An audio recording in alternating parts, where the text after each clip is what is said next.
The morning sun barely touched the FBI office windows when a young agent sat at his desk, staring at documents that would change everything. He was new to the bureau, just 3 years in, but something about these reports didn't sit right with him. The numbers weren't adding up, and certain cases were being closed too quickly. As he dug deeper into the files, a pattern emerged. Several arrests in the downtown area showed similar issues: evidence mysteriously disappearing, witness statements being changed, and cases being dropped without proper explanation. The agent's instincts told him something was very wrong. He spent weeks gathering information, working late nights when the office was empty. He cross-checked reports, compared different databases, and slowly built a picture that pointed to serious problems within the local police department. Officers seemed to be targeting specific communities, making questionable arrests, and then watching those cases fall apart due to lack of evidence. The agent knew he needed to bring this to someone higher up. With trembling hands, he knocked on the FBI director's door. The director, a respected veteran with 25 years of service, looked up from her papers. She listened as the young agent laid out his findings, showing charts, documents, and timelines. But instead of the immediate action he expected, the director's face grew concerned. She thanked him for his work, but asked him to leave the files with her. She would look into it personally, she said. The young agent left feeling uneasy. Her reaction wasn't what he had hoped for. Over the next few days, nothing happened. The agent watched as business continued as usual. He tried to bring it up again, but the director seemed to avoid the topic. Then he overheard a conversation in the hallway. The director was friends with the mayor, who had strong ties to the police department. One evening, while working late again, the agent discovered something even more troubling. The very files he had submitted to the director had been altered. Key evidence was missing, and some reports had been rewritten. His heart sank as he realized what this meant. Someone was trying to bury his investigation. The agent faced a difficult choice. He could stay quiet and protect his career, or he could push forward and risk everything. Looking at the evidence spread across his desk, he thought about why he joined the FBI in the first place. It wasn't for the paycheck or the prestige. It was to serve justice and protect people who couldn't protect themselves. He began making copies of everything, storing them in secure locations. He reached out carefully to trusted colleagues, testing the waters to see who might support him. Some turned away, afraid to get involved. Others listened but offered no help. But a few, just a few, nodded quietly and promised to stand with him when the time came. As the days passed, the tension in the office grew. The agent could feel eyes on him, watching his every move. Phone calls seemed to click strangely, and his computer sometimes showed signs of being accessed. But he pressed on, knowing that giving up now would mean letting injustice continue. Late one night, while reviewing surveillance footage from a questionable arrest, he found what he needed: clear video evidence of police misconduct. Officers were shown planting evidence and intimidating witnesses. This was the proof that couldn't be ignored or explained away. With shaking hands, he saved multiple copies of the footage. Tomorrow would be the day he would have to make his move. The young agent knew that what he was about to do would shake the entire system, but sometimes the right thing isn't the easy thing. As he left the office that night, he looked back at the FBI seal on the wall: fidelity, bravery, integrity, and knew he was living up to those words. The next morning started like any other day, but everything was about to change. The police captain from the downtown precinct received an unexpected phone call during his breakfast. His source inside the FBI building warned him that someone was digging into his department's activities. The captain's coffee cup froze halfway to his mouth as he listened to the details.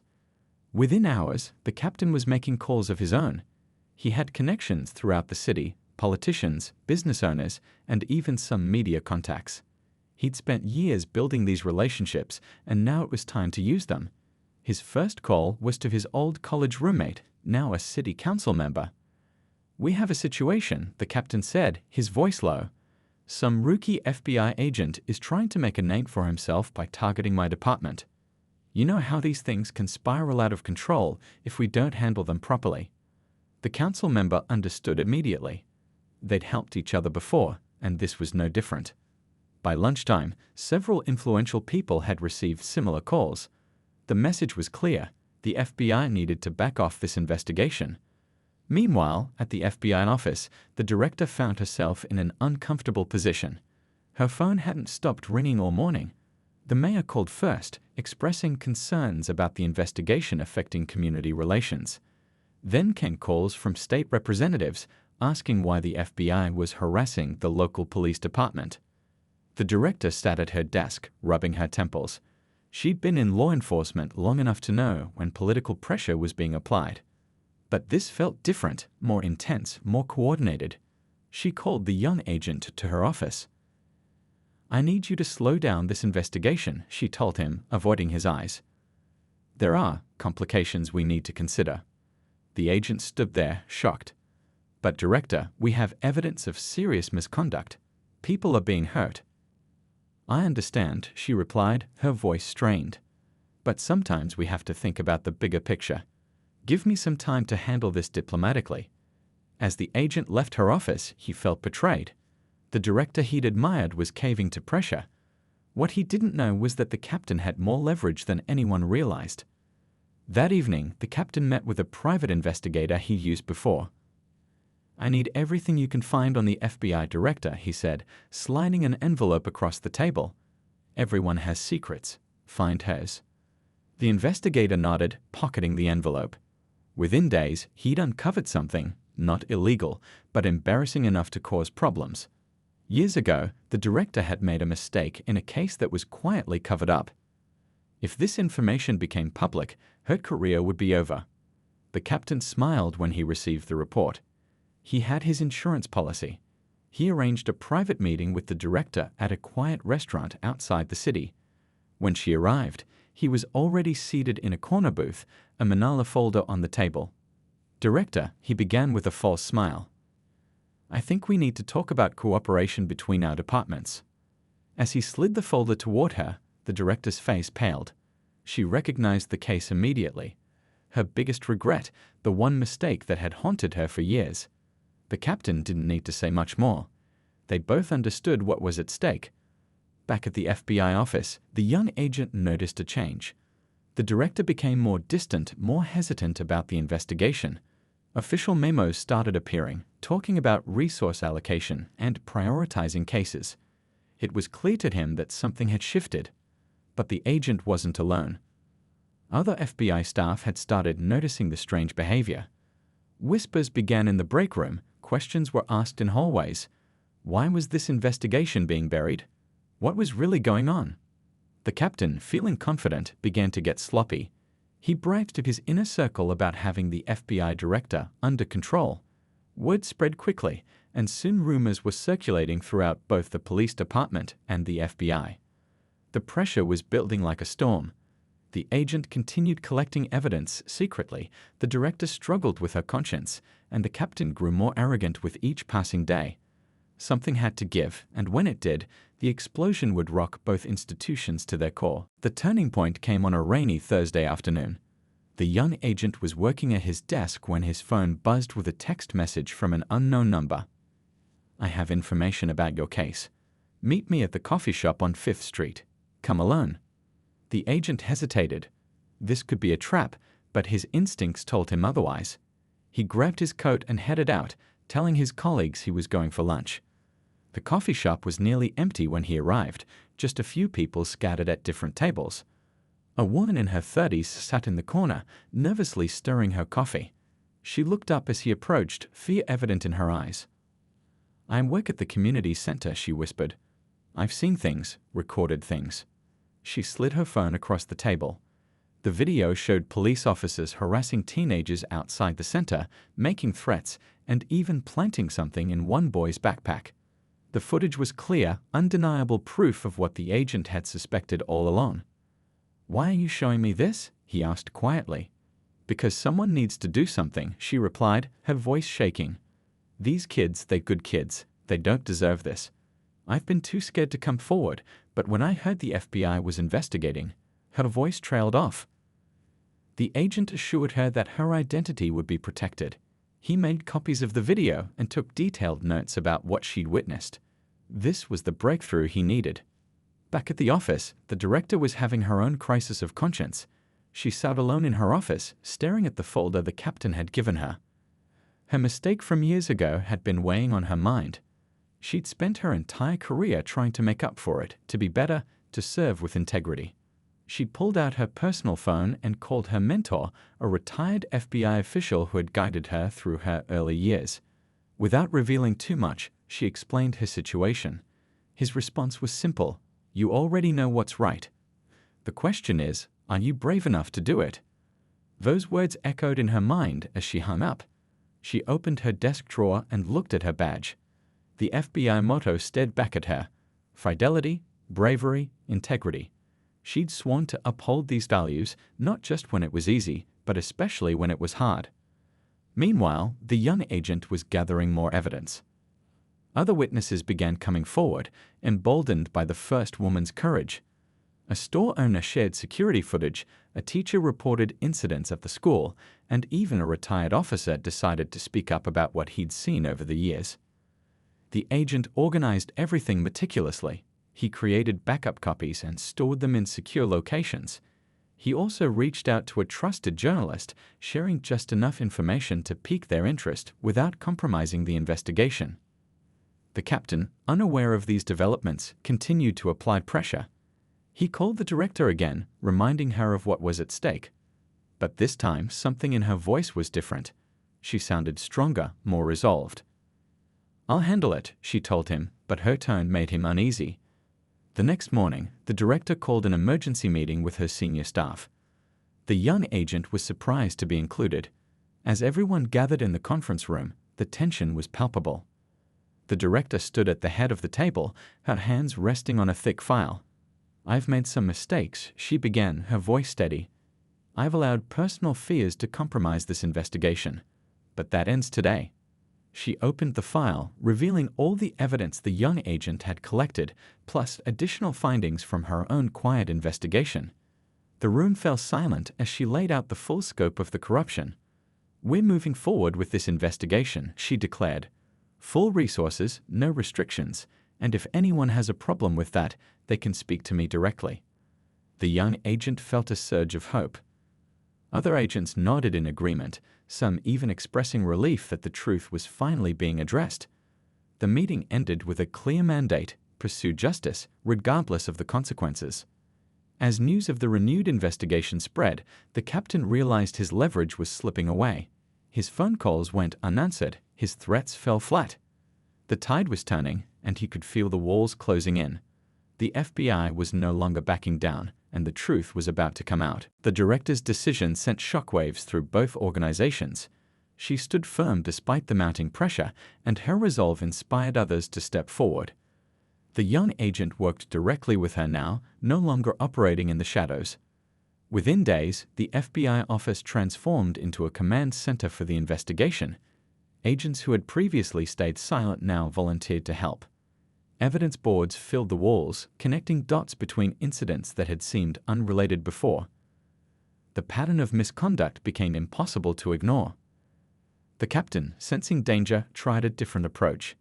He called a press conference, attempting to paint the FBI investigation as a witch hunt against hard-working police officers. He spoke passionately about his department's dedication to the community, claiming the FBI was overstepping its boundaries. But his plan backfired spectacularly. During the press conference, a local reporter asked about specific incidents that had been leaked to the media. The captain stumbled over his answers, his confidence cracking under scrutiny. More questions followed, each one more pointed than the last. Meanwhile, the director received an unexpected visit from the state attorney general. Word had reached higher levels of government, and now everyone wanted answers. The Attorney General reviewed the evidence personally, spending hours in the FBI conference room, going through files and watching video footage. "This is bigger than we thought," the Attorney General said gravely. "We need to handle this properly, by the book." The director nodded, relieved to have support from above. Together, they planned the next steps carefully. Search warrants were prepared, and teams were organized for simultaneous raids on multiple locations. Inside the police department, tension reached a breaking point. Officers who weren't involved in the corruption began distancing themselves from the captain and his inner circle. Some even approached the FBI quietly, offering to cooperate in exchange for protection. One senior officer, respected by everyone in the department, made a crucial decision. He'd watched the corruption grow over the years, staying silent out of loyalty to his badge. But seeing young officers being drawn into illegal activities was too much. He walked into the FBI office with boxes of documents he'd been secretly collecting. "I should have done this years ago," he told the agents, his voice heavy with regret. "I thought I could change things from the inside, but I was wrong." His evidence was devastating. It included detailed records of falsified reports, lists of officers involved in misconduct, and even recorded conversations where the captain discussed covering up illegal activities. This insider information provided the final pieces of the puzzle. The captain, now desperate, made one last attempt to save himself.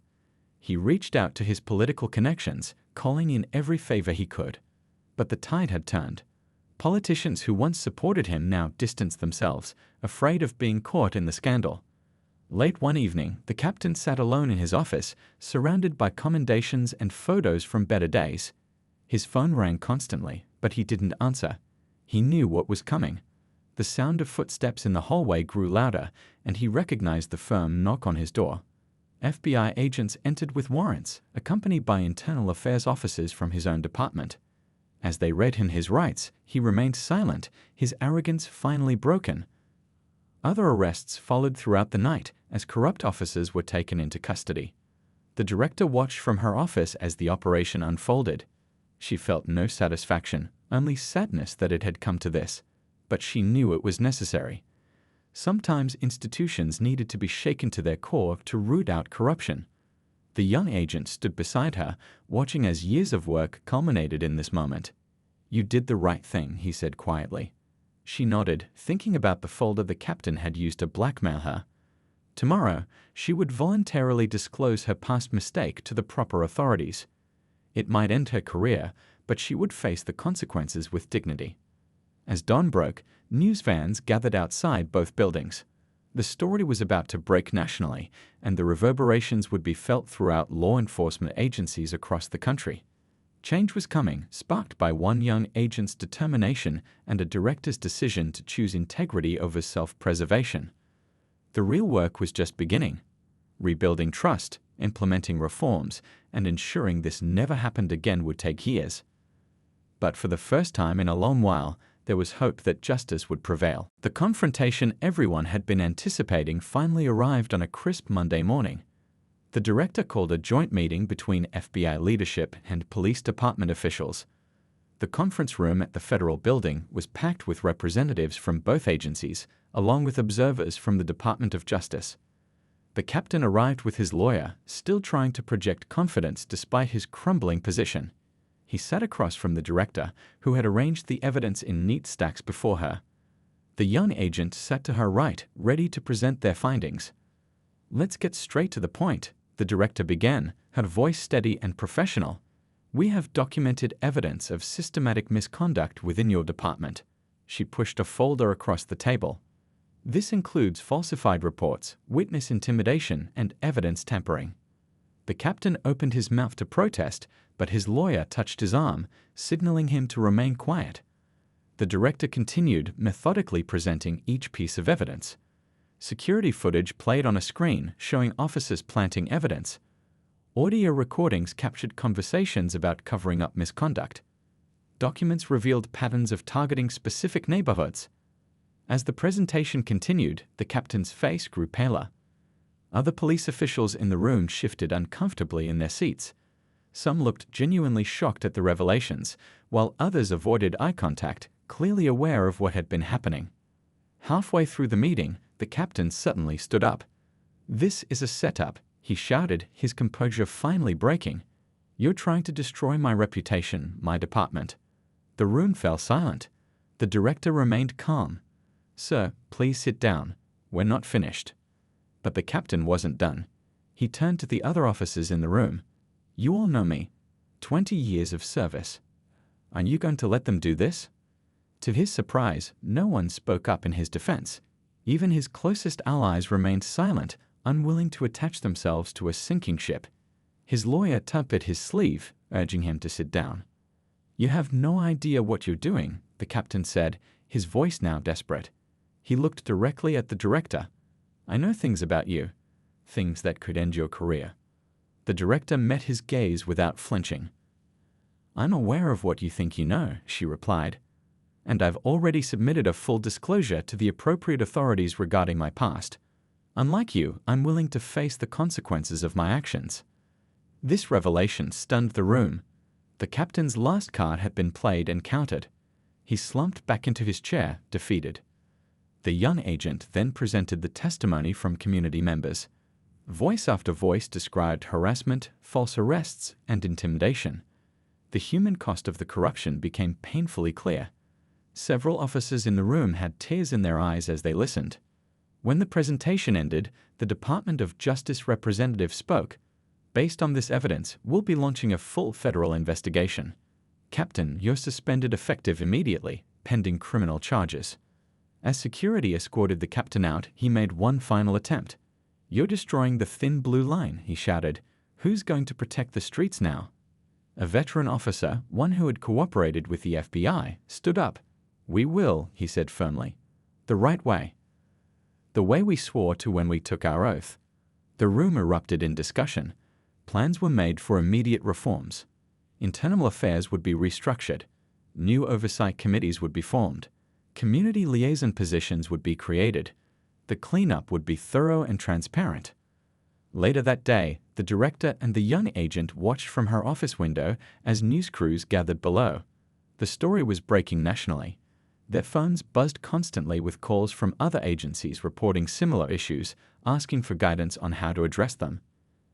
"There's going to be a lot of anger," the young agent said quietly. "From both sides." The director nodded. "Change is never easy, but it's necessary." She turned to him. "You showed incredible courage through all of this. You reminded me why we do this job." As evening fell, FBI teams continued processing evidence while reform committees began their work. In neighborhoods across the city, people watched the news with a mixture of vindication and hope. The system had been challenged, and this time, integrity had won. The confrontation had exposed deep wounds, but it also opened the door for healing.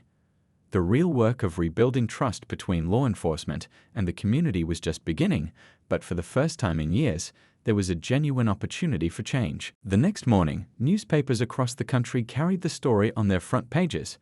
"Major police corruption scandal exposed by FBI," read the headlines. Television news channels ran continuous coverage, with reporters stationed outside both the FBI building and the police department. The young agent arrived at work early, finding the office already buzzing with activity. Phones rang constantly as other agencies called for information. The director had scheduled a press conference for noon, and everyone was preparing for the media storm. Meanwhile, at the police department, officers gathered in small groups, discussing the revelations. Many expressed shock at the extent of the corruption, while others admitted they had suspected something was wrong, but felt powerless to act. The department's interim chief, appointed just hours after the captain's suspension, addressed the entire force. "We have a long road ahead," she told them, "but we will restore honor to this badge. Anyone involved in misconduct should come forward now. Cooperation will be considered during investigations." Her words had an immediate effect. Throughout the day, officers approached internal affairs, some confessing to minor infractions, others providing information about more serious crimes. The truth was finally coming out, piece by piece. The community response was overwhelming. People who had been afraid to speak up for years now flooded the FBI hotline with reports. A grandmother called about her grandson's false arrest. A shop owner described years of harassment. A teacher reported officers threatening students. Each story added to the growing mountain of evidence. Local community leaders organized town hall meetings. For the first time, residents felt safe voicing their concerns about law enforcement. The young agent attended several of these meetings, listening to people's stories and assuring them that change was coming. "We've been telling people about this for years," one community organizer said during a meeting. "Nobody listened until now. What's different this time?" The agent's response was simple. "This time, we have proof. And more importantly, we have people within the system willing to stand up for what's right." The media coverage intensified when a national news network obtained leaked body camera footage showing officers discussing how to frame suspects. The footage went viral within hours, sparking protests in several cities. What started as a local investigation had become a national conversation about police accountability. The Department of Justice announced a comprehensive review of the entire police department. Federal monitors would oversee operations for the next several years. New training programs focused on ethics and community relations were mandated. Every officer would undergo psychological evaluations and background checks. In Washington, lawmakers began drafting new legislation to prevent similar corruption in other departments. The case had exposed weaknesses in oversight systems nationwide. Congressional hearings were scheduled, with the director and the young agent called to testify. Back in the city, the ripple effects continued. 3 city council members resigned after their connections to the corrupt captain were revealed. The mayor faced calls for impeachment. Even the local judges came under scrutiny for consistently dismissing cases from certain neighborhoods. The police union initially tried to defend the accused officers, but quickly changed course when members demanded new leadership. A reform slate was elected, promising transparency and accountability. The old guard's power had finally been broken. As weeks passed, more arrests followed. The investigation expanded to include corrupt prosecutors and even some defense attorneys who had been complicit in the scheme. The web of corruption was far more extensive than anyone had imagined. The young agent found himself promoted, now leading a new task force dedicated to investigating police misconduct nationwide. The director, despite facing questions about her initial hesitation, was praised for ultimately doing the right thing. Her voluntary disclosure of her past mistake was seen as an act of integrity.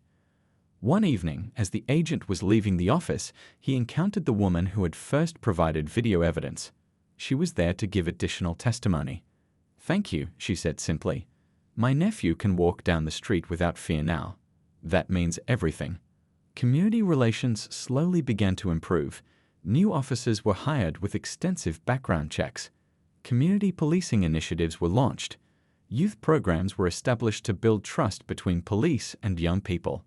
The healing process had begun. The scandal had shaken the city to its core, but from the chaos emerged an opportunity for real change.